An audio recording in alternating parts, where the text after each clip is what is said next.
नमस्कार सगळ्यांना, तुम्हा सगळ्यांचं आणखीन एका नवीन व्हिडिओमध्ये खूप खूप स्वागत। आज मी तुम्हाला खवा आणि गव्हाच्या पिठाचे गुलाबजामुन बनवून दाखवणार आहे, त्यामुळे व्हिडिओ शेवटपर्यंत नक्की बघा। त्यासाठी लागणारं साहित्य आहे 1 वाटी खवा, 1 वाटी साखर, अर्धा वाटी गव्हाचं पीठ, पाणी, तेल आणि जायफळ आणि वेलचीची पावडर। सर्वप्रथम आपण इथे गुलाबजामुनसाठी लागणारा पाक तयार करून घेणार आहोत।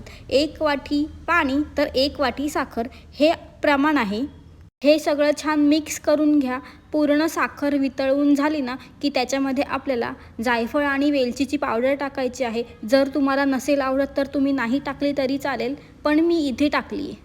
आता आपण गुलाबजामुन बनवणार आहोत। इथे मी 1 वाटी खवा घेतलाय, त्याच्यामध्ये अर्धा वाटी गव्हाचं पीठ टाकलंय।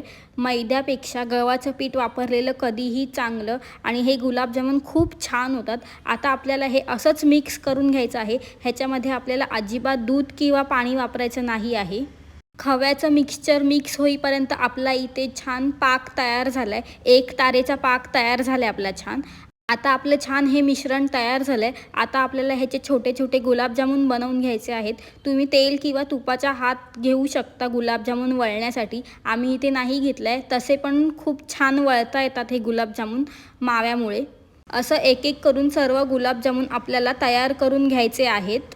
तुम्ही पण गुलाबजामुन रेडीमेड पॅकेट आणून घरी बनवता की माव्याचे बनवता की अजून कसे प्रकारचे बनवता, हे मला कमेंट करून नक्की सांगा।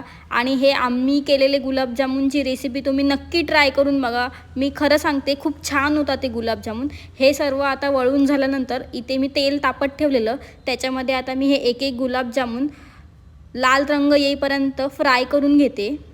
पूर्ण फास्ट गॅसवर हे गुलाबजामुन तळू नका, स्लो गॅसवर गुलाबजामुन तळा, म्हणजे आतून पण हे पूर्णपणे शिजले जातात आणि खूप छान रंग पण येतो ह्यांना।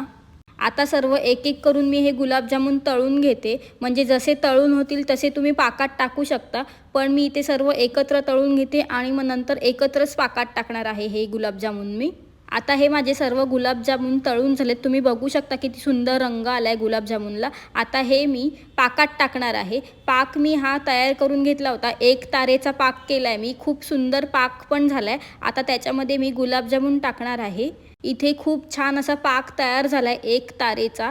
हा पाक तयार झाला ना की थोडा वेळ तो गार होऊ द्या आणि मग त्याच्यामध्ये हे गुलाबजामुन टाका आणि 1 तासासाठी हे गुलाबजामुन झाकण ठेवा, म्हणजे 1 तास पाकामध्ये गुलाबजामुन ठेवल्यानंतर खूप छान गुलाबजाम मऊ लुसलुशीत होतात।